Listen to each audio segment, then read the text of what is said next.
अपना जब पक्ष रखा तो सपना के जो राज खुले हैं, जो वो एक्सपोज हुई है, वो तो नेक्स्ट लेवल पे है। नहीं उन लोगों के ब्लॉग्स मैं देखती ही नहीं, ऐसे लोगों को मैं कभी फॉलो करती नहीं हूँ। मेरे को ना वो वाइब आई नहीं थी, मुझे ऐसा लगता है कुछ ज्यादा ही बेचारी बन रही है। को किसी को जज करना है ना तो पहले दोनों पहलू को देख लो, इस तरफ क्या है और उस तरफ क्या है। अभी आप लोग ने नेहा का पक्ष जाना ही नहीं है ना, उसने बताया है। सपना जी ने इतना मजबूर कर दिया अपने ससुराल वालों को और अंशु को।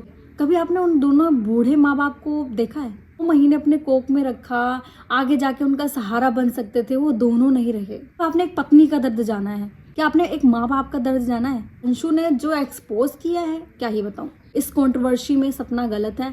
लो बोल दिया, पोल खुल गई आपके घर वालों की कि आप मुझे ये बताइए कि कार वाला इंसिडेंट क्या है। में आपके भाई ने अंशु को छेड़ा है, तो एफआईआर करो ना। आप लाइव क्यों खेल रहे? लखन भैया से मैं एक क्वेश्चन करना चाहूंगी कि मतलब आप मेरे घर की कहानी सुन ले तो आप लोग पागल ही हो जाओगे। यूट्यूब पे आपका करियर है वो खत्म हो जाए। Hello guys, welcome back my YouTube channel. तो कैसे हैं आप सभी? उम्मीद है आप सभी अच्छे होंगे। तो मैं आज रिएक्शन देने वाली हूँ सपना स्नैपी गर्ल, यानी सपना चौधरी नाम है या सपना नाम है, सपना ही बोलूँगी। सपना और बेइंग अंशु के बारे में मैं रिएक्शन देना चाहूँगी, क्योंकि मैंने कभी रिएक्शन दिया नहीं और जो मुझे सही लगा वो मैंने बोला नहीं। तो आज मैं बोलना चाहूँगी इस मुद्दे पे। क्या है ना कि दोनों का बहुत ही ज़्यादा कंट्रोवर्शियल चल रहा है। मैं ऐसे नॉर्मल देखती, मैं वैसे देखती नहीं हूँ उन लोगों के ब्लॉग्स, मैं देखती ही नहीं, ऐसे लोगों को मैं कभी फॉलो करती नहीं हूँ। बट ऐसा ठाना है मैंने ठान लिया कि जब जो चीज़ गंदी चल रही होगी यूट्यूब पर, मैं उस पर बोलूँगी। ठीक है, मैं हमेशा नहीं बोलूँगी। जो मुझे लगेगा कि गलत है उस पर मुझे आवाज़ उठानी चाहिए, बेशक मैं उस पर आवाज़ उठाऊँगी और मैं बोलूँगी। मेरे को ना, मैं सपना के 1-2 ब्लॉग देखती थी, वो भी लखन भैया की वजह से देखती थी। मैंने देखा तो मुझे ना सपना से वो वाइब आई ही नहीं थी। कसम भगवान, मेरे को ना वो वाइब आई नहीं थी। मुझे ऐसा लगता है कुछ ज़्यादा ही बेचारी बन रही है। और हमेशा एक ही पक्ष सही नहीं होता है। जब किसी को जज करना हो ना, मैं आपको एक चीज़ बताती हूँ आज आपको, अगर आपको किसी को जज करना है ना तो पहले दोनों पहलू को देख लो, इस तरफ क्या है और उस तरफ क्या है। तब आप अपना जजमेंट पास करो किसी के लिए भी, चाहे वो कोई भी हो। जो लेटेस्ट चल रहा है मनीषा और नेहा के बारे में भी ना, तो अभी आप लोग ने नेहा का पक्ष जाना ही नहीं है ना, उसने बताया है। ठीक है, सिर्फ आपने एक पक्ष का जाना और जज लेके बैठ गए हो। तो मैं आपसे बस इतना कहूंगी कि दोनों का पक्ष जान लो, फिर बोलो। फिर आपको गाली देनी है, जो आपको जैसा भी, आपके ऊपर वो डिसीजन कि आप किसको सही मान रहे हो, किसको गलत मान रहे हो। एक इंसान ने चैट दिखाई ना, आपने दूसरे का तो पहलू जाना ही नहीं, यानी नेहा का पहलू आपने जाना ही नहीं। उसी तरीके से जो सपना है उसका पहलू आपने इतने दिनों से देखते आ रहे हैं, बट उनके परिवार वालों, उनके ससुराल वालों का आपने कभी जाना ही नहीं, ना ही सुना। तो अब सपना जी ने इतना मजबूर कर दिया अपने ससुराल वालों को और अंशु को कि वो अपना पक्ष रखे, और उन्होंने अपना जब पक्ष रखा तो सपना के जो राज खुले हैं, जो वो एक्सपोज हुई है, वो तो नेक्स्ट लेवल पे है। जो मैं सोचती थी, जो मुझे वाइब आती थी, वो 110% सही थी। क्योंकि आप एक बात बताओ ना, आप हमेशा बोलते थे मैं बेचारी 2 बच्चे। कभी आपने उन दोनों बूढ़े माँ बाप को देखा है जिन्होंने 9 महीने अपने कोख में रखा, आगे जाके उनका सहारा बन सकते थे, वो दोनों नहीं रहे। ना तो उनकी बेटी है और ना ही उनके दोनों बेटे रहे हैं। तो क्या आपने उनका दर्द समझा? सिर्फ आपने एक पत्नी का दर्द जाना है। क्या आपने एक माँ बाप का दर्द जाना है? नहीं सुना ना। तो मैं ये चीज़ कहूँगी कि आपने हमेशा सपना का पक्ष जानकर उन लोगों को इतना बुरा भला बोला, तो क्या आप उनके ससुराल वालों का पक्ष जान के आप क्या सपना को जज नहीं करोगे? बस मैं आपसे इतना कहना चाहूँगी, ज़रूर बोलना। क्योंकि अभी अंशु का मैंने ब्लॉग देखा, उन्होंने सुबह डाला है। अंशु ने जो एक्सपोज किया है, क्या ही बताऊँ। आपने उस बेचारी बच्ची को कहीं ना कहीं मैनिपुलेट किया हुआ था। हर घर में होता है यार, कि मेरे घर में नहीं होता, पड़ोसी वाले के घर में नहीं, सबके घर में होता है। तो क्या वो यूट्यूब पे कंट्रोवर्शियल गेम खेले? नहीं ना, क्योंकि हर किसी को अपनी इज्जत प्यारी होती है, एक प्राइवेसी प्यारी होती है। बट आपको लगता है कि प्राइवेसी बेच के आपको व्यूज मिल रहा है और पैसे मिल रहे हैं, तो आप वो कर रहे हो। बट सामने वाले से भी तो पूछ लो ना कि क्या उसको पसंद है कि उसकी कन्वर्सेशन आप ऐसे पब्लिक कर दो। आपने एक बार पूछा? इवन आपने 2-3 स्ट्राइक भी दे दी उसके चैनल को। आपकी कभी सगी रही होगी ना, तो आपने क्यों दिया? अगर आप इतना ही बेटा मानते थे, अच्छा आप चलो ठीक है, आप बेटा मान रहे हो ना, उसने आपके साथ क्या गलत किया? आप मुझे ये बताइए। अपने माँ बाप का साथ देना क्या ये गलत है? अपने माँ बाप का साथ देना, आप लोग मुझे कमेंट में बताओ क्या सही क्या गलत है, आप मुझे बताइए।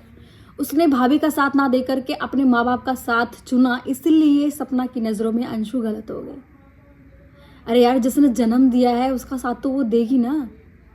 अब चलो ठीक है, दूसरी बात, आप कहते हो अंशु मेरी बेटी थी, तो क्या एक माँ होती है अपनी बेटी को माफ़ नहीं करती? चाहे वो कितने भी गलत काम किए हों, इतने इतने गलत काम करके लोग भी माँ अपने बच्चों को माफ़ कर देती है। तो क्या आप उस चीज़ को सोच के आपको स्ट्राइक नहीं देनी चाहिए थी? सपना जी, आपको स्ट्राइक नहीं देनी चाहिए थी। आपने स्ट्राइक दे के ये प्रूव कर दिया कि आप कहीं ना कहीं सिर्फ दिखावा करते थे ताकि मेरे साथ अंशु रहे बस। तो जब दूसरी साइड स्टोरी जानी ना, तब मेरा माइंड एकदम क्लियर हो गया। तो और मैं इसी वजह से मैं अपना पॉइंट ऑफ व्यू रखने आई हूँ कि यहाँ इस कंट्रोवर्सी में सपना गलत है, उसको नहीं लाना चाहिए था। हाँ, अगर आपको कुछ गलत लग रहा है तो आप ऑफलाइन सॉल्व करो ना सारी चीज़ें। जो इंसान, जिन पेरेंट के बारे में आप बात करो, जिन ससुराल वालों के बारे में बात करो, वो तो यूट्यूब पर थे ही नहीं। आप उनको भी लेके आ गए। क्यों लेके आए? क्योंकि आपने मजबूर कर दिया। यार देखो, आपको अपनी प्राइवेसी नहीं प्यारी, आप अपनी प्राइवेसी बेच के पैसा कमा रहे हो, बट सामने वाला नहीं चाहता ना, तो आप क्यों इतना मतलब किसी को इंसिस्ट करो कि बोले लो, बोल दिया, पोल खुल गई आपके घर वालों की, आपकी खुल गई। क्या चाहते थे? और हाँ, आप हमेशा क्वेश्चन करते हो ना, सबसे क्वेश्चन करते हो, अंशु से क्वेश्चन। अब हम जनता आपसे क्वेश्चन करना चाहती है कि आप मुझे ये बताइए कि कार वाला इंसिडेंट क्या है? क्या वाकई में आपके भाई ने अंशु को छेड़ा है? सोचो, अगर छेड़ा है तो बहुत बड़ी बात है, और आपने एक्शन नहीं लिया, ये भी बहुत बड़ी बात है। आप किस तरीके की माँ है जिन्होंने एक्शन नहीं लिया? वो बात तो आप लेके आए ही नहीं सोशल मीडिया पे। और जहाँ तक द रोट वाला चैनल है, मुझे ऐसा लगता है कि वो आप ही के पास है। अरे जब खुले में जब वो बोल रही है बंदी कि FIR करो, तो FIR करो ना। आप लाइव क्यों खेल रहे हो? लाइव क्यों खेल रहे हो? लाइव पे आके अपना व्यूज लेना है। ये लखन भैया से मैं एक क्वेश्चन करना चाहूंगी कि लखन भैया, मुझे लगता है कि उन्होंने क्यों सपोर्ट किया, मैं समझ सकती हूँ कि उन्होंने आपको क्यों सपोर्ट किया, बट मैं आपसे लखन भैया इतना चाहूँगी कि आप इनको समझाएं, सपना जी को आप समझाएं कि कंटेंट क्रिएशन अपनी इज्जत उछाल के नहीं होता है। आप अच्छी चीज़ें दिखाओ, जैसे शादी का ब्लॉग दिखा रहे हो, आप सब लोगों को पसंद आता है, आप ऐसे ब्लॉग दिखाओ ना। आप अपने ही घर वालों की, कभी आपको बेटी माना था, कभी आपको बहू माना था, कुछ तो माना था, उसका तो मान रख लेते। हर किसी के साथ होता है यार, हर किसी के ससुराल। अरे मैं ये सोचती हूँ यार, मैं कभी कभी ऐसा सोचती हूँ कि मेरे घर में तो इससे ज़्यादा, मतलब आप मेरे घर की कहानी सुन ले तो आप लोग पागल ही हो जाओगे। सच में आप लोग पागल ही हो जाओगे। मैं सोचती हूँ यार, हम लोग कितने सही हैं, आप लोगों से कितने ज़्यादा सही हैं कि हमें ना इज्जत प्यारी है।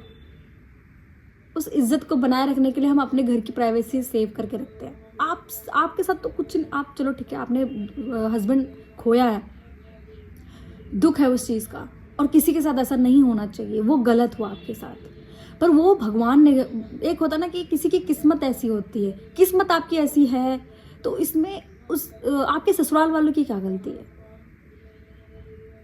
कुछ अच्छा ही सोचा होगा, भगवान करे आपके साथ अच्छा हो। सपना जी, आपके साथ सब कुछ अच्छा हो, आपकी लाइफ सुधरे। बट मैं आपसे सिर्फ इतना कहूँगी कि आप ये कंट्रोवर्सी वाली चीज़ें बंद कर दो। क्या पता आपके कहीं ऐसे राज खुल जाए जो आपको आगे जाके, आपकी इमेज जो आप यूट्यूब पे आपका करियर है वो ख़त्म हो जाए। तो इस चीज़ को यहीं पे ख़त्म कर दो और जीने दो यार। वो बच्ची अंशु कितने साल की होगी यार, जीने दो उसको थोड़ा सा, मतलब उसको मत घसीटो इन कंट्रोवर्सी में। अच्छा नहीं लग रहा है, आप पे सूट नहीं करा। अगर आपने एक बेटी माना था तो मत करो ऐसा आपने। और जो मारने वाली बात थी, जो आप पे एलिगेशन लगे थे कि आपने अंशु को मारा, वो भी खुल गया। यानी आपने उस पर हाथ उठाया, और ऐसा उठाया कि उसको उसके बैक में इतनी जोर से लगी। आगे जाके उसको दिक्कत भी कर सकती है ना आपके गुस्से की वजह से। तो आप, और मैंने आपकी हस्बैंड की भी ऑडियो रिकॉर्डिंग सुनी, जिस तरीके से वो आपको मार रहे थे, मैंने वो भी सुनी। बट वो इंसान तो है ही नहीं ना अपना पक्ष रखने के लिए। तो आप ऑडियो रिकॉर्डिंग सुना के आप क्या हासिल करना चाहते हो? कुछ लम्हे प्यार के भी तो होंगे ना, कुछ ऐसे इज्जत आपको दिया होगी, कुछ प्यार दिया होगा, मान सम्मान दिया होगा। हाथ उठाना बहुत ही ज़्यादा वायलेंस, मतलब ये तो कानून में तो इलीगल है, नहीं उठाना चाहिए अपने वाइफ पे हाथ, वो तो उन्होंने गलत किया। बट उसका पक्ष कौन रखेगा? एक बंद कमरे में हस्बैंड और वाइफ के बीच में क्या हुआ, उसने क्यों हाथ उठाया, उसका पक्ष वो रखने के लिए इस दुनिया में जिंदा नहीं है। तो आपने ऑडियो रिकॉर्डिंग करके ये प्रूफ कर दिया कि यहाँ से आप गरीब है, आप अच्छे नहीं हो, यहाँ से दिल से आप अच्छे नहीं हो। तो मैं इतना कहूँगी कि आप कंट्रोवर्सी मत खेलो। मैं भी यूट्यूब पे हूँ और मैं लखन भैया इन सब का ब्लॉग देखती हूँ, इस वजह से मैं बोल रहा हूँ ना, मैं देखती ही नहीं, मेरे इन्फ्लुएंसर है वो लोग, मतलब मैं उनको मानती हूँ, लखन भैया इन सबको मानती हूँ, इसलिए मैं आपको बोल रही हूँ कि मतलब आप ऐसा मत करो यार, गलत बात है। मैं तो अपने ऊपर बहुत प्राउड करती हूँ कि अगर मेरे घर की बातें हैं और सारी चीज़ें की आस पड़ोस की बातें हैं, कहीं की बातें अगर 1% भी रख दी ना, तो पता नहीं क्या ही हो जाएगा यूट्यूब पे। तो बट मैं यही चीज़ कहना चाहूँगी कि मेरे को ना कंट्रोवर्सी खेलने में नहीं, देखना भी अच्छा नहीं लगता और करना भी अच्छा नहीं लगता, क्योंकि इससे फैमिली की इज्जत जाती है और कभी वापस नहीं आती।